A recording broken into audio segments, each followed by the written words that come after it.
Delle scenette di Valentino Rossi conoscete già tutto, le conoscete sicuramente a memoria e avrete visto 1000 video a riguardo. Ma forse quello che non sapete è come tutto il cinema veniva preparato e organizzato dalla sua crew, per usare un termine attuale. Perché Valentino, oltre a spaccare gli avversari in pista, voleva spaccare anche lo schermo. Rossi è arrivato nel mondiale nel 96, sono quasi 30 anni ormai, e dovete sapere che in quel periodo il motociclismo era seguito da un pubblico fatto di appassionati, non era uno sport popolarissimo come oggi. I piloti di riferimento dei primi anni 90 erano stati Reini, Duan, Schwanz in 500, quindi nonostante qualche numero di cadalora, gli italiani che facevano sognare non c'erano. Ma nella 250 e nella 125 ce n'erano giusto un paio che andavano fortissimo: Max Biaggi e Loris Capirossi. Quando Valentino è entrato nel paddock per la prima volta,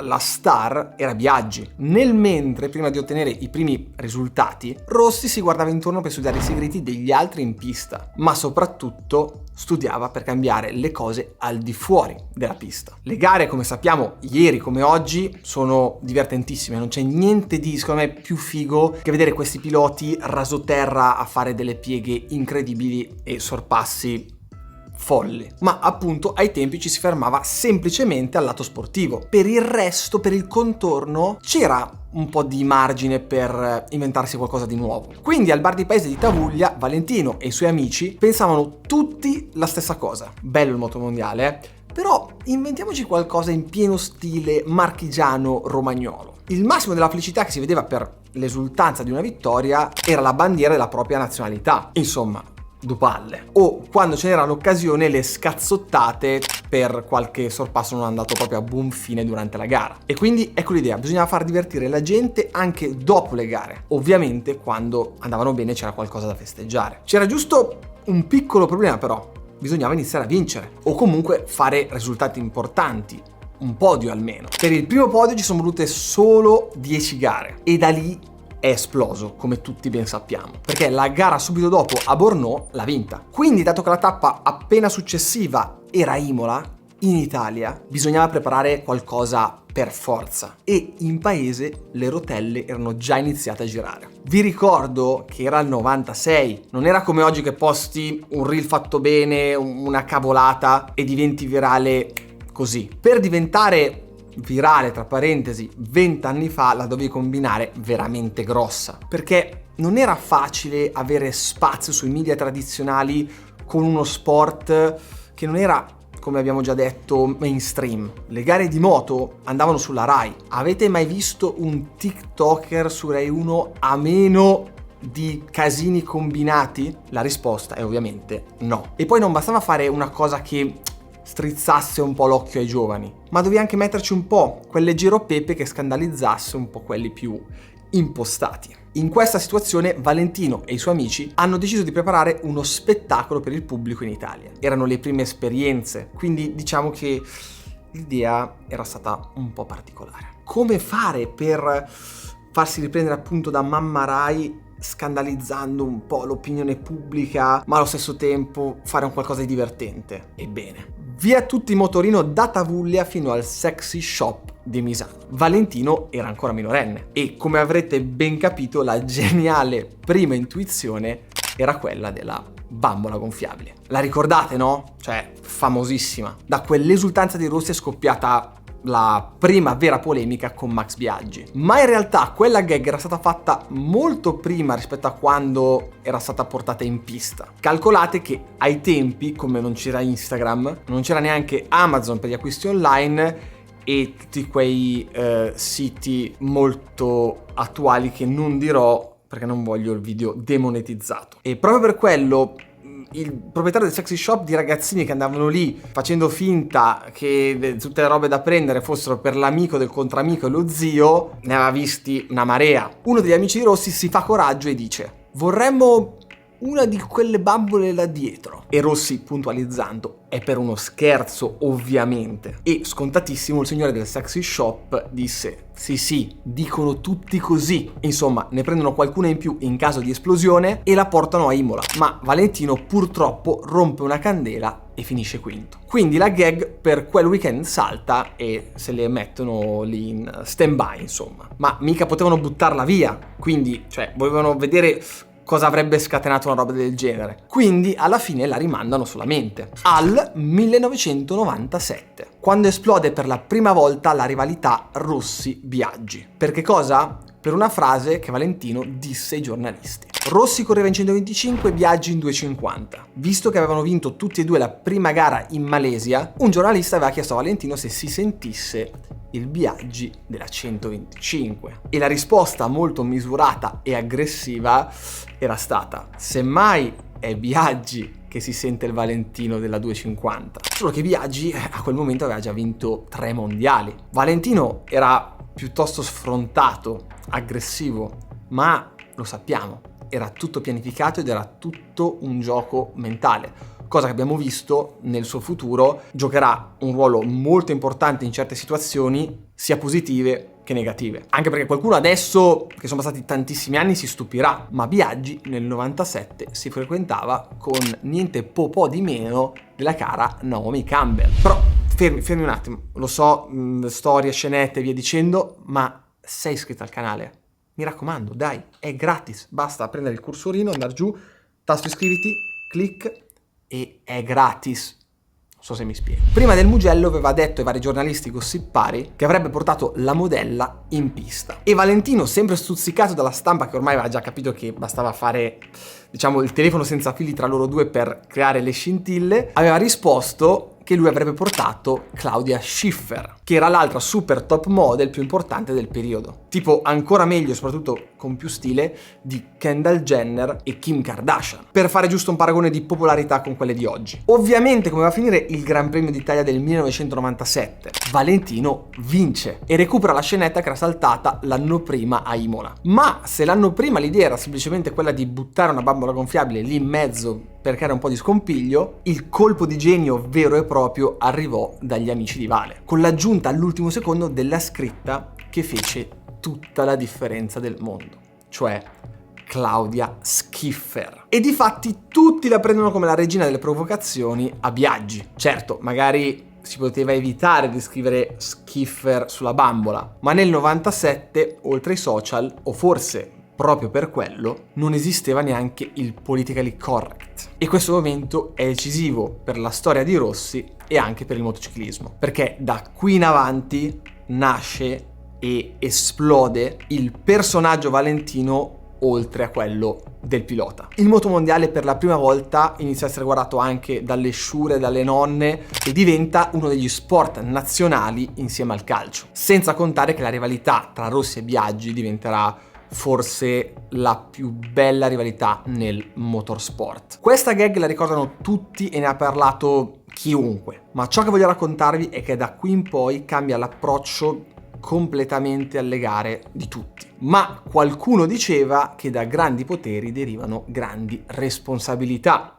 Ricorda sempre, da un grande potere derivano grandi responsabilità. E quindi ecco arrivare i primi haters. Andiamo avanti di un anno, nel 1998. Rossi passa in 250 e l'occasione per la prima scenetta nella nuova categoria arriva proprio in Italia, al Mugello, dove finisce non primo ma secondo. Anche nella costruzione del personaggio, anche avendola preparata nei minimi dettagli, certe volte ci si fa prendere un po' dall'adrenalina del momento e quindi si può commettere anche qualche piccolo errore. Dopo quella gara a Rossi arrivarono molte critiche, nonostante il buon risultato. Il motivo è che, avendo comunque preparato la scenetta, ha voluto farla lo stesso nonostante la non vittoria. Quindi decise bene di salire sul podio vestito da ragazzo che va al mare, il classico tipo da spiaggia, solo che così facendo aveva attirato l'attenzione sui suoi bermuda, come dire, molto eccentrici e colorati. Tutto questo in mondovisione, mentre l'eroe sportivo quel giorno nella 250 era stato Marcellino Lucchi, storico collaudatore Aprilia ultra quarantenne che da wildcard aveva vinto la nostra gara di casa. E quindi tac, via con le critiche al Valentino narcisista, troppo egocentrico, eccetera eccetera eccetera eccetera. Da questo episodio si capisce ancora di più che nulla è stato per caso nella carriera di Rossi. Valentino dagli errori ha sempre imparato in fretta, quindi da quella volta lì in poi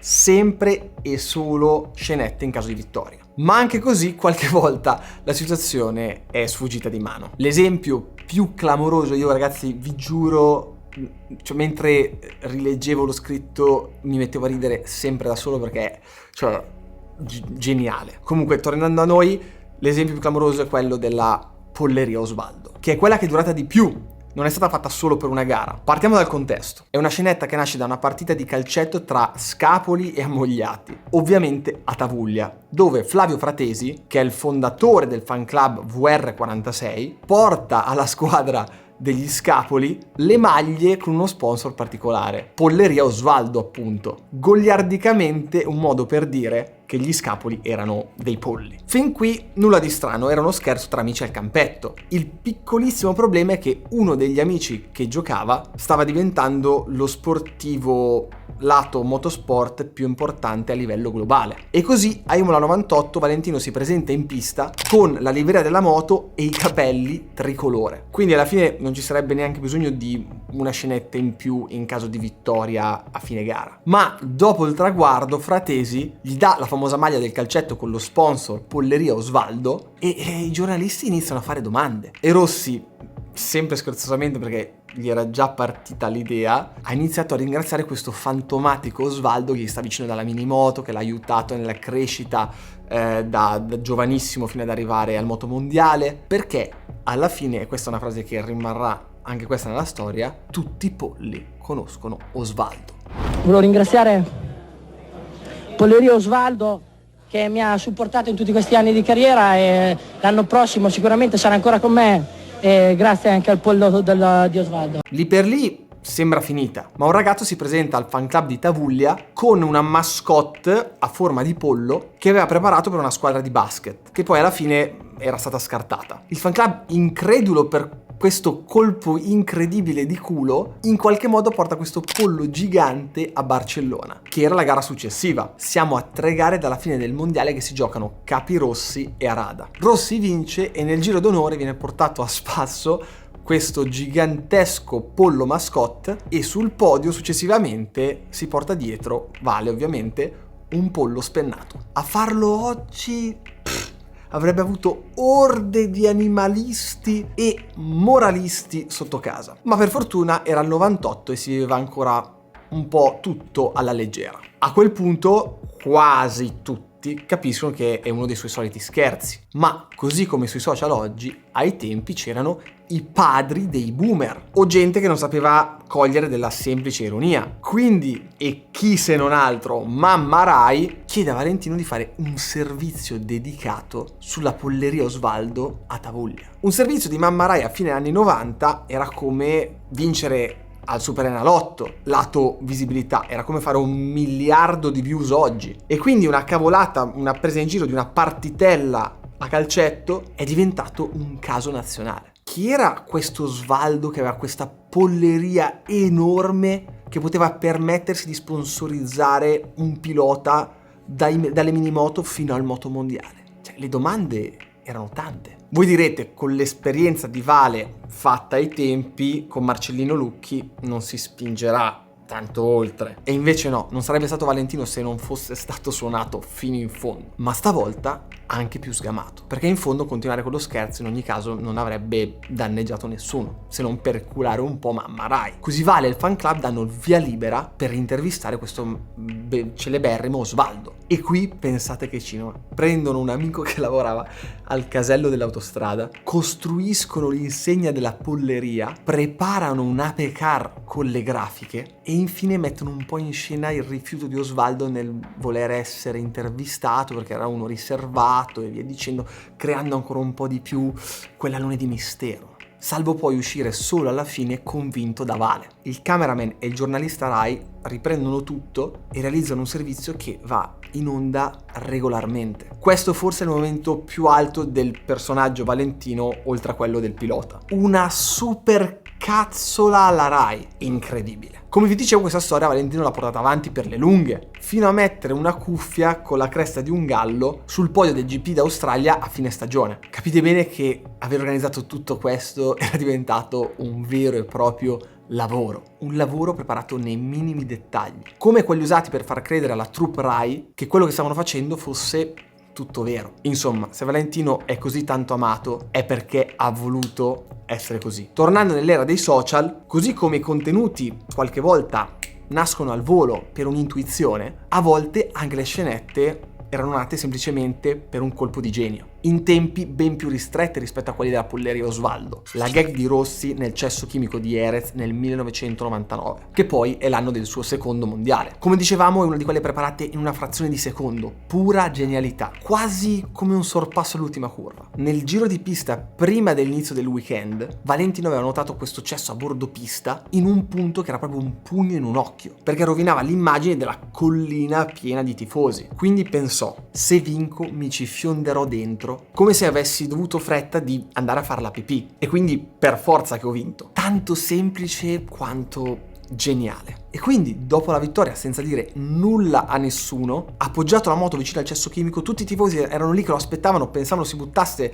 tra le loro braccia, e invece bam, nel gabinetto. I telecronisti increduli. Da quel momento inutile dire che diventò un eroe anche in Spagna, dove qualche anno dopo sarebbe stato il rivale più importante di tanti campioni come Lorenzo, Pedrosa e Marquez. Eppure, fateci caso, ancora oggi che si è ritirato, in tutte le gare spagnole c'è una tribuna dedicata VR46. Tutto questo grazie anche alla pipì di Jerez. Dopo il passaggio in 500 ovviamente le scenette sono leggermente diminuite, però ce ne sono due che devono essere per forza ricordate. Per esempio quella del 2002 con la multa dei vigili urbani per eccesso di velocità. E questa, ragazzi, me la ricordo come se fosse oggi perché stavo guardando la gara. Dal nulla in pista escono questi vigili e fermano Vale con la paletta per fare una multa. Cioè, come si fa a non amarlo? Tutto questo era nato perché in quel periodo si diceva che la Honda di Vale era esageratamente superiore a tutte le altre moto. Per una volta allora era nato lui dei vigili urbani che molte volte lo avevano, diciamo, multato per le marachelle in giro per le strade di Tavuglia, e si era fatto dare 2 uniformi da prestare ai ragazzi del fan club per perculare ancora una volta ovviamente quelli che dicevano che vinceva solo grazie alla velocità della sua Honda. Perché ricordate bene, queste scenette le faceva sì per far rimanere impressa una vittoria e tutto il resto, ma anche per massacrare mentalmente gli altri piloti. E le voci sul fatto che vincesse solo perché la Honda era la moto migliore, come saprete, sono state il motivo che ha spinto Rossi ad accettare la sfida di riprovare a riportare a vincere la Yamaha. E proprio da quell'anno magico, il 2004, sono arrivate le ultime scenette, secondo me, leggendarie, che sono rimaste nella storia insieme alla vittoria di Valentino. La fine del 2004 era stata impegnativa per il fan club di Vale, perché proprio per la Malesia era stata preparata una delle gag più famose, quella della pulizia della pista con il servizio La Rapida. Una scenetta preparata in poco tempo ma voluta a ogni costo. Nel Gran Premio del Qatar infatti Rossi era caduto mentre cercava la rimonta. Perché la rimonta, direte voi, che di solito partiva sempre davanti? Perché era stato penalizzato dopo le qualifiche, quando il suo team aveva gommato la piazzola di partenza con qualche piccolo burnout per pulirla dalla sporcizia del deserto e sabbia e via dicendo. Cosa che avevano fatto anche altri piloti, ma non essendo in lotta per il mondiale non avevano ricevuto nessuna penalizzazione e soprattutto nessun reclamo. In Malesia Rossi, vincendo, si era vendicato del reclamo Honda che aveva portato a quella penalizzazione, e per sfottere Gibernau ha organizzato a Sepang questa esultanza per far capire che avrebbe vinto a prescindere, nonostante i 1000 reclami che provavano a fare, nonostante tutte le cose al di fuori della pista che cercavano di inserire insieme alla velocità che non aveva. Ovviamente a quel punto della carriera forse Rossi non aveva più bisogno di scenette per alimentare il personaggio che era ormai planetario, ma nonostante tutto non poteva permettersi di perdere quel modo di fare che lo aveva reso famoso e simpatico a tutto il mondo. E poi comunque dopo una bella vittoria, quanto è bello fare casino con gli amici e inventarsi queste cavolate. Secondo me è stato un qualcosa di irripetibile e beati noi che ce lo siamo gustati. Spero che questo video un po' lungo vi sia piaciuto. Mi raccomando, se non siete ancora iscritti, iscrivetevi e come al solito, gas, ci vediamo al prossimo video.